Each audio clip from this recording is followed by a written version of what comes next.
Hey there again, Christopher Millhauser from Millhauser E-commerce Consulting, and this is part two of the video series that I was talking about in top actionable tactics to drive more e-commerce sales. So the last thing I was mentioning was, live chat to engage your customers and what benefits that offers and why you should do that. So this is part two, and I'm going to kind of blast through these because I know the last video was a little long. I know my videos tend to run a little bit long, but I've just got so much information and I need to explain these things.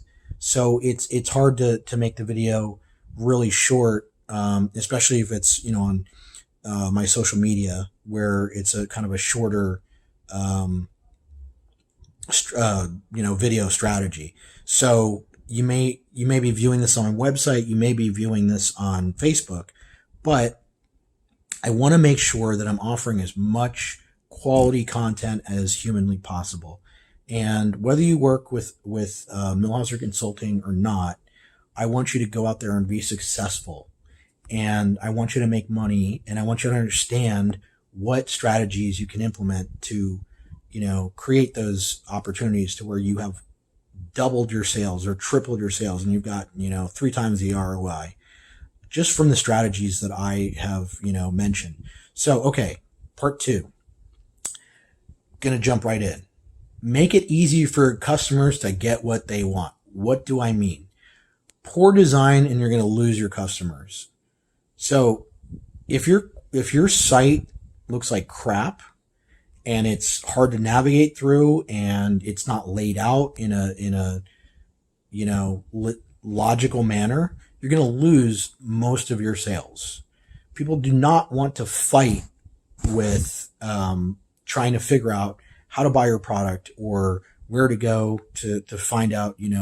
I saw this backpack on on Facebook, and I clicked the ad, and now I'm on a page that tells me about footwear. Because you may also offer footwear as part of your hiking, company, adventure, hiking and mountain biking and all that. Why am I on this page when I just wanted the backpack and I wanted to know more about that? So take them to the right area. Make sure it's laid out logically. Provide clear value in your product descriptions. What is the benefit? What does this product do? How does it work? How does it benefit me? And that's the most important thing. Why should I buy your product? What is it going to do for me? It's just like everything else. What's in it for me, right? And if there's no clear reason for them to buy your product, you're going to lose that customer. So don't use a bunch of elaborate words. Talk to people like you would in person. Hey, do you like mountain biking? Do you like adventure, traveling and hiking? Then maybe consider blah, blah, blah, blah. That's how you might talk, as opposed to this product is the quality, source for everything and all your needs. And, I can't think of it off the cuff. Don't use a lot of highbrow words that are going to lose your customer base. Clear, simple, concise. Easy to read fonts. Don't use a lot of embellishing fonts because, people have different tablets, computers, phone. Most people are going to use their phone. So a lot of embellished text is not going to read well on a small phone. Even if they have a bigger phone, it's not going to be easy to read. And you want to make sure there's as little barrier to entry as possible. If they can't read it, they're not going to buy the product. So easy to navigate. Like I said before, I went from your ad and I thought I was buying or looking at this bag over here, and all of a sudden I'm on this page for footwear, and I'm trying to scroll through, and I click on this, and now it takes me to the main page, but I have to, go down and to the bottom of your page, and I still don't see where the backpacks are. I'm going to click off your site. You're going to lose me and then you lose the sale. And if I'm doing that, then everybody else is going to do that, or most people are going to do that. Most people are not going to put in that extra energy. So start a content marketing program. What does that mean? Or what can you do, to implement some strategies for that? Create an active blog, meaning you want people involved in what you're, blogging about. You want to make sure that you're offering them the ability to give you feedback, comments, questions, anything like that, so that you can get a better idea if your content is of quality, if you're losing people, if it's clear, if it's concise, if it's of value. And you'll know that because they'll tell you. They'll be pretty upfront with you. People are online, especially people just don't seem to have any filter. They'll tell you exactly how they feel. So, start a podcast.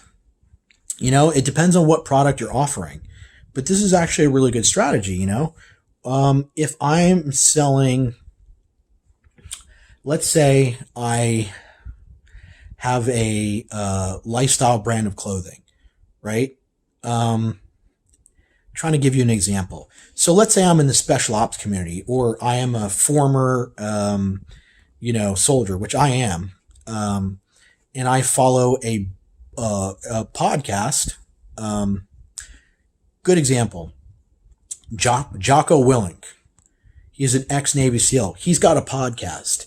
Now, that podcast is to do with life management, being more productive, being more positive, dealing with pain, all that kind of stuff. But his some of his guests may say, they may come in and they may mention, when I'm on the range, and I keep getting these rips and tears in my pants. So what I did was, I found this company that offers these ripstop nylon pants that I can put it through its paces, and that, these are the best pants I've ever worn, and I cannot rip them. I've tried to stab them with a knife. I've tried to, grind them into the dirt, and my pants just keep going, and, they're indestructible. And so I'm never going to buy another brand of pants again, because they may cost $150, but I'm never going to have to buy another pair of that particular type of pants again, because these pants are going to last forever, right? You can just mention it that way, or you may be a advertiser on that podcast. And so it goes in line with that podcast, because he's ex-military, and people that are military or ex-military tend to buy products like that because it's part of their lifestyle, and that he has a very big following. So that might be something you consider in your marketing. It's not just paid traffic, and it's not just email marketing. There are other venues for promoting your product. And that's a very strong one. Or you can create your own podcast and mention your products more organically. You don't want to just say, hey, buy these pants, right?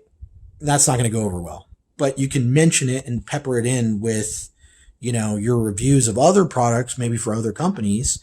Even though you're the one that's selling this particular product, you want to be unbiased and say, I like this other company. They're doing a lot of things right. Now, what I see them not doing is blah, blah, blah, blah, blah, blah, blah. And so we as a company decided that we want to fill in those gaps where the other companies were not, this pair of pants ripped after a certain amount of time under these conditions. And we wanted to make sure we're offering a quality product. So while they may be good and worth, good money, here is where we saw that there's a deficiency, and we wanted to make sure that we were the company to provide the value. So you can say it like that. Guest posts on other sites, for your blog, or podcast. I'd say that's more of a blogging strategy, but you can implement that with your podcasting. Send wish list reminder emails. So that's pretty self-explanatory. Integrate Instagram. And what do I mean by that? Showcase the products on Instagram. Make sure they're quality photos. Make sure you're implementing the new, you can actually use it, Instagram actually has a integrated, you can buy products directly from Instagram. They don't even need to go off of Instagram to your site anymore. You can actually integrate your products and your checkout page into Instagram. Because remember in the previous videos, I was talking about give them as little barrier to entry as possible. So if they can buy it directly from Instagram when they see it, that is going to get you so much more revenue at the end of the day than them having to go through multiple steps to get to your product just to read, what it's about, or, to buy it. So, 500 million daily active users on Instagram. So if you think about it, again, depends on what your product is. If your product is for people that are in their 60s, then Instagram is not going to be the best place for you to advertise your product, because Instagram is it's mostly millennials. That is the target market for Instagram. That's where they're strongest. That's who's using it most. So keep in mind, if your product falls in the range of, I think, 18 to 35, then you definitely want to be utilizing Instagram. Plus it's visual. And if you have a physical product, you want to showcase your physical product on a platform that's designed to be visual. And finally, launch a Facebook store. So you want to give people multiple ways to buy your product on different platforms. Like I said, integrate, sorry about that. You want to integrate, for Instagram, and make sure you optimize all your products to be able to be checked out on Instagram. But also Facebook has their own version of this. And let's say they find your ad on Facebook that you're running, but they're not ready to buy it yet because they want to know more about it. Well, they go on your on your business page, and they can get a better idea of the product from there. And then from there, they can buy through Facebook directly instead of having to go to your site, which, again, getting rid of the barriers to entry. So those are the strategies that you can use right now to grow and add revenue to your bottom line every month. If you have any questions, or if you're looking to scale your business to 6 and 7 figures, within the last year alone, 2019, we have added almost $1 million to our most recent clients' bottom line, and we've scaled them to almost $1 million in revenue in 2019 alone. So if you're ready to grow and scale, click the link above and get a hold of me. That's my personal number, or you can email me, or you can direct message me. I tend to answer emails first. Phone calls, if you're going to call me, just make sure you leave a message. I get a lot of robocalls, and so I don't answer the phone initially right away. Tell me who you are, what company you're with, and what your name is and your information, and I will get back to you within 24 to 48 hours. Christopher Millhauser, Millhauser Consulting, and we will see you on the next video. Thank you.